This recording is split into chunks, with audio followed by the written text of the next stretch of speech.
तो इसी तरह से हमारे पास इसमें से स्केच में से एमसीक्यूज बन सकते हैं कि ये स्ट्रेट वाले का बॉइलिंग पॉइंट ज़्यादा है या हाई का।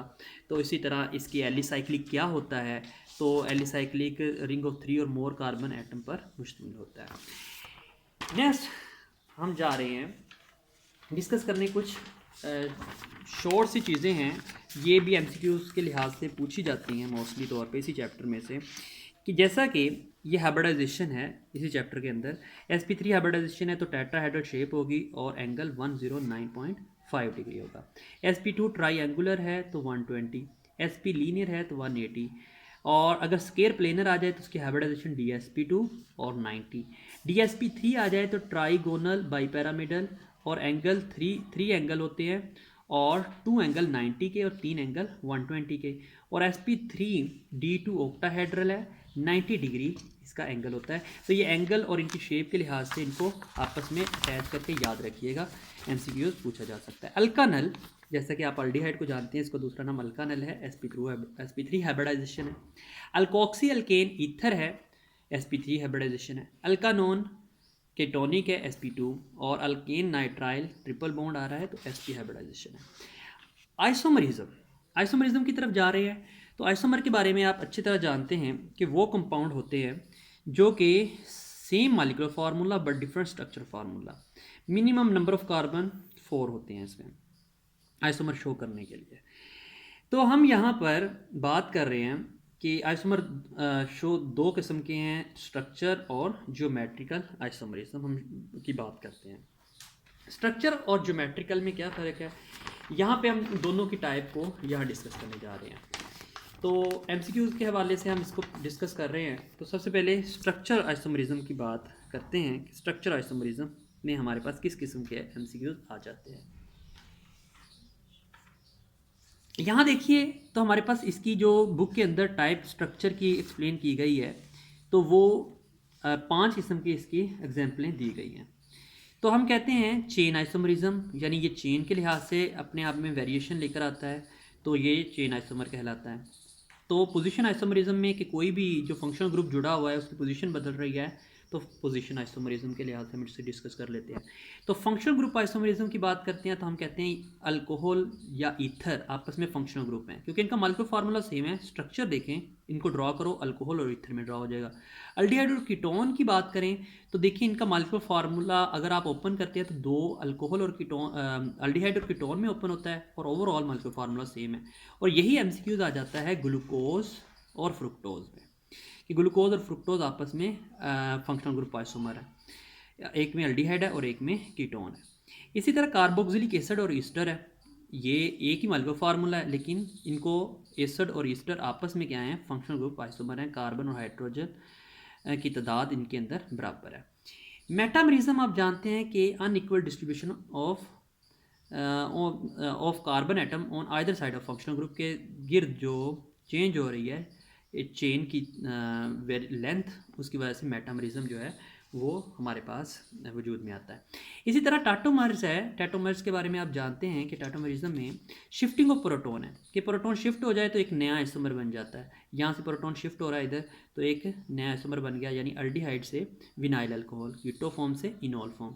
इसी तरह ये हमारे पास एसिड है, तो यहाँ पे माइनो एसिड में हम क्या कहते हैं, यहाँ पे भी ज्विट्राइन है, तो यहाँ से भी एक प्रोटॉन शिफ्ट हो रहा है यहाँ पे, तो ये भी एक नया आइसोमर बन रहा है, तो ये दोनों आपस में टाटोमर्स कहलाते हैं। तो ये स्ट्रक्चर आइसोमर्स में ये एमसीक्यूज आ जाते हैं। जैसा कि मैं आपके साथ कुछ एमसीक्यूज डिस्कस कर रहा हूँ, जैसा कि ये देखिएगा, ये पोजीशन आइसोमर्स के लिहाज से पूछा गया। Position isomer not shown by aldehyde, carboxylic acid या ईस्टर। कौन नहीं शो करेगा, सारे शो नहीं करेंगे, क्योंकि पोजीशन के लिए ये सारे ही क्या होंगे, एक ही जगह पे मौजूद हैं, 1 नंबर पे मौजूद हैं, तो हम इनको कोई भी वाज़ह तौर पे इसकी पोजीशन नहीं दे सकते, तो इसलिए हम कहते हैं ये कोई भी पोजीशन आइसोमरिज्म शो नहीं करेगा। फंक्शनल ग्रुप आइसोमरिज्म के लिहाज से ये एमसीक्यूज देखिएगा कि पूछा गया है कि functional group isomerism is shown by aldehyde ketone, alcohol, ester, carboxylic acid और एस्टर, ऑल ऑफ दिस। तो ये सारे आपस में क्या हैं, ये मैं अभी डिस्कस करके आया हूँ, ये सारे के सारे फंक्शनल ग्रुप आइसोमर्स हैं। इसी तरह ये एमसीक्यूज देखिए, metamerism is not shown by, metamerism कौन शो नहीं करता, जिसके गिर्द कार्बन एटम की तादाद चेंज नहीं हो सकती, जैसे कि ether, secondary amine, ketone, Easter और अल्कीन। ये अल्कीन के गीत कार्बन की दाद चेंज नहीं हो सकती, डबल बॉन्ड है, जहाँ मर्जी रखो। तो आप इसके गीत जो है मेटामरिज्म शो नहीं कर सकते अल्कीन की, क्योंकि डबल बॉन्ड मौजूद है। तो अगर कीटोन मौजूद है तो उसके गीत आप एक तरफ 3 है तो 2 है, तो अगली मरतबा इधर 3 कर देंगे, 2 कर देंगे, लेकिन इसको आप वेरिएट नहीं कर सकते। अच्छा जी, नेक्स्ट हम जा रहे हैं दूसरे हम बात कर रहे हैं आइसोमरिज्म की, जिसे हम कहते हैं 2 तरह की है। स्ट्रक्चर आइसोमरिज्म को हम डिस्कस कर चुके, अब हम डिस्कस करने जा रहे हैं सीज और ट्रांस आइसोमरिज्म को, ज्योमेट्रिकल आइसोमरिज्म।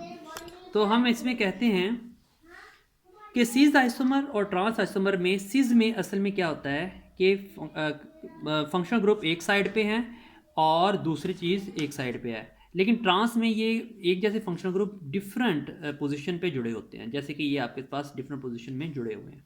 तो हम कहते हैं कि ये असल में अनसिमेट्रिकल है, यानी सिमेट्री नहीं है इसमें, एक तरफ ज़्यादा इलेक्ट्रोनेगेटिव है, एक तरफ कम है। तो जाहिर बात है, तो इसका डाइपोल मोमेंट ज़ीरो नहीं होगा, पोलर होगा ये।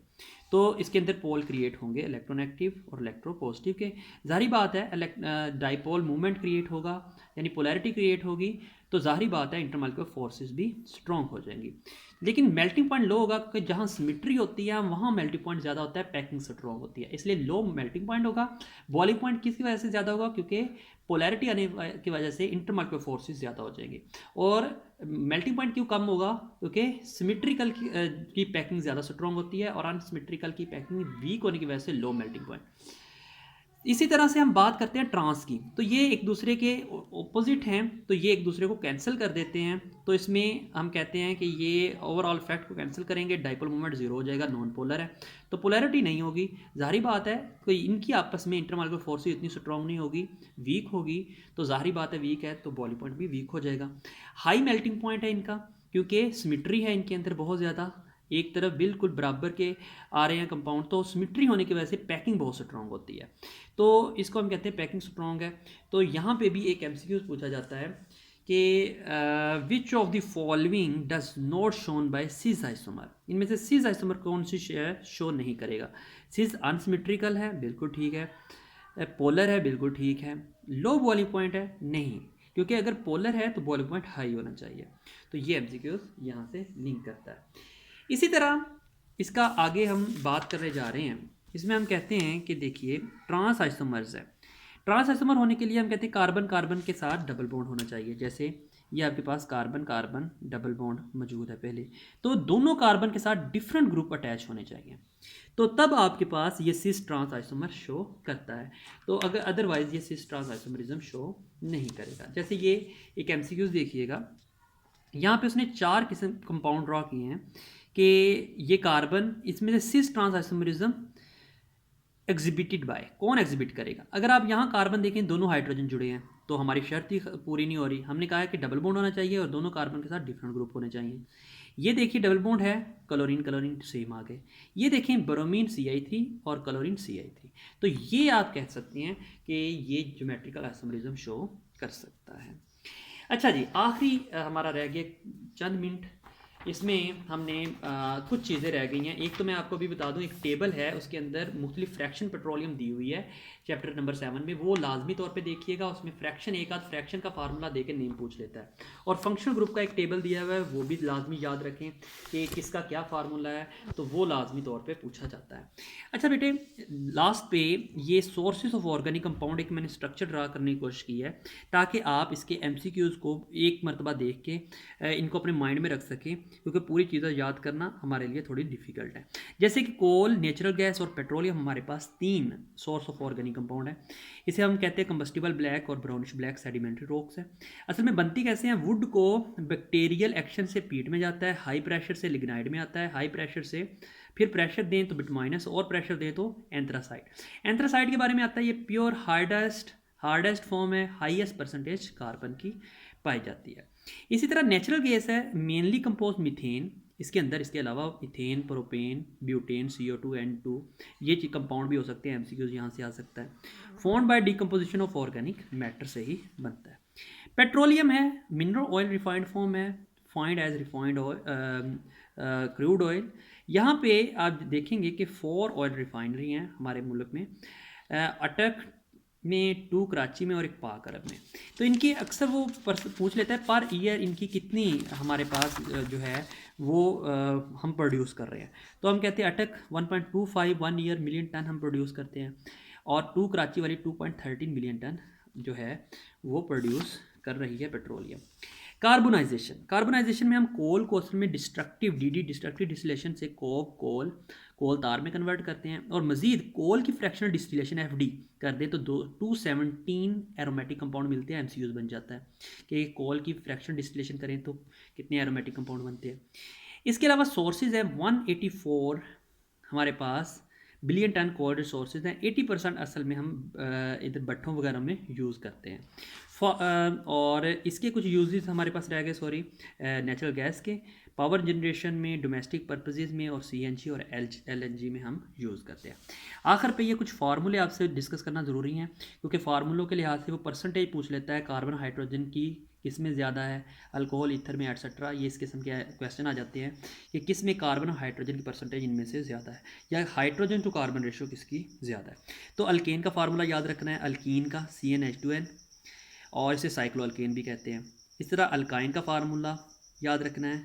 इस तरह से अल्कोहल और ईथर का एक ही फार्मूला है, और एल्डिहाइड और कीटोन का CnH2NO एक ही फार्मूला है। एसिड और ईस्टर या हाइड्रोक्सी एसिड और हाइड्रोक्सी कीटोन का एक ही फार्मूला है, CnH2nO2। तो बेटे ये फार्मूलों के लिहाज से इनको माइंड में रखिए, इसके लिहाज से फार्मूले भी आ जाते हैं, और इनकी कार्बन से हाइड्रोजन की रेशो निकाल सकते हैं आप। तो वो सारी चीज़ें भी इसमें पूछी जा सकती हैं। अगर आप इसको अच्छा लगता है आपको ये मतलब कि काम वर्क अच्छा लगा है कि आपकी कुछ चीज़ें, क्योंकि कुछ चीज़ों में आपको कॉन्सेप्ट ज़्यादा मिलेंगे कुछ चैप्टरों में, और कुछ में आपको स्केच ज़्यादा मिलेंगे। स्केच में से ही आपको MCQs निकालने हैं, उस स्केच को माइंड में रखना है, और उसमें से आप MCQs ड्राइव करते जाएंगे और गाइड करते जाएंगे। यानी 30% जो कॉन्सेप्चुअल आएंगे वो हम डिस्कस कर लेंगे कि इसमें से आप MCQs ऐसे कर सकते हैं, या फिर जो 60% आपका मौजूद है जिसमें हम कहते हैं 60% जो थ्योरी है उसको हम स्केच के थ्रू ड्रॉ करके आपको MCQs बनाने के तरीके बताएंगे कैसे वो बना सकता है। तो अगर आपको ये काम अच्छा लग रहा है तो आप इसको देखें ज़रूर, और हमें अपने कमेंट में ज़रूर राय दीजिएगा।